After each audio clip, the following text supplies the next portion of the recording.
આપ જાણો છો કે અત્યારે વૈશ્વિક સ્તરે પણ અત્યારે જે ટેમ્પરેચર્સ વધી રહ્યા છે આને સાથે સાથે એનર્જી ડિમાન્ડ પણ વધી રહ્યા છે. વડોદરા મહાનગરપાલિકા લગભગ વર્ષમાં 130 કરોડ રૂપિયા પબ્લિક યુટિલિટીઝ અને પબ્લિક સ્ટ્રીટ લાઇટ્સ અને પબ્લિક એનર્જી મિકેનિઝમ્સ માટે બિલ દર વર્ષે આપતું જાય છે. આ ઇલેક્ટ્રિસિટી બિલ્સને કેવી રીતે ઓછું કરવી અને જે કન્વેન્શનલ એનર્જી સોર્સિસમાંથી નોન કન્વેન્શનલમાંથી કન્વેન્શનલમાં માઇગ્રેશન અમુક સમય મર્યાદામાં થતું હોય છે. ગુજરાત રાજ્ય જે એનર્જી પોલિસી છે 2021 અને પછી 2023 અને હવે 2025નું કમ્બાઇન્ડ એનર્જી પોલિસીમાં રિન્યુએબલ એનર્જીને પણ પ્રાધાન્યતા આપી રહ્યા છે. આપ જાણો છો કે અમારા પાસે નેચરલ એનર્જી સોર્સ જે સૂર્ય છે એના આધારે ઘણા બધા દેશો અત્યારે નેટ ઝીરો તરફ જઈ રહ્યા છે. ગુજરાત અને ભારત પણ નેટ ઝીરોનું પોલિસી છે. નેટ ઝીરો તરફથી જવા માટે 2047 અને 2070 નું બે નેટ ઝીરો ટાર્ગેટ્સ પણ રાખ્યા છે.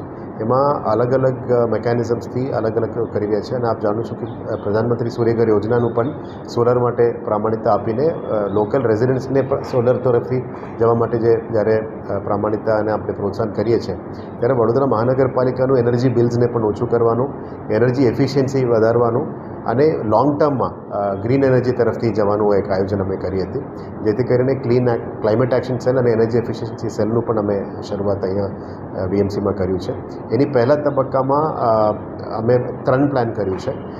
પહેલાં સિટીની અંદર અવેલેબલ પબ્લિક સ્પેસીસ છે, જે અમારા પાસે ટ્રાફિક સર્કલ્સ છે, અમારા પાસે ગાર્ડન્સ છે અને જેમાં વીએમસીની કોમ્પાઉન્ડમાં આવતા પબ્લિક સ્પેસીસ છે ત્યાં સોલર લગાવવા માટે અલગ અલગ તૈયારીઓ શરૂ કરી દેવામાં આવી છે. એમાં વીએમસી અને ઇમારતોની ઉપર સોલર પેનલ્સ લગાવીને બિલ્સ ઘટાડવી અને જે નીચે ગ્રાઉન્ડ સ્પેસીસ છે અને ગાર્ડન્સ છે એટલે નેચર સાથે મળીને ટ્રીઝ તરીકે લાગે એવા એક નવા સોલર ટ્રી કન્સેપ્ટ પણ અમે લાવી રહ્યા છે. પ્રાથમિક લેવલમાં 3 જગ્યા, પછી સેકન્ડ ફેઝમાં 12 જગ્યા અને લોંગ ટર્મમાં 36 જગ્યામાં આઈડેન્ટિફાઈ કર્યા છે. સોલર ટ્રીઝ કરીને આનાથી પ્રોડ્યુસ કરતા એનર્જીને અમે કન્ઝર્વ કરીશું. આ એનર્જીને આપણે ગ્રીડમાં ઇન્જેક્ટ કરીશું અને આપણે નેટ મીટરિંગ મારફતે એનર્જી બિલનું ઓછું કરવાનું નક્કી કર્યું છે.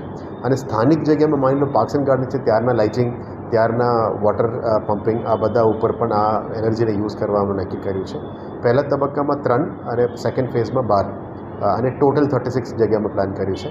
આના પછી નેક્સ્ટ ફેઝમાં અમે સોલર રૂફટોપ સિવાય કેનાલ્સ ઉપર પણ સોલર ઉપર જવાનું માંગીએ છીએ.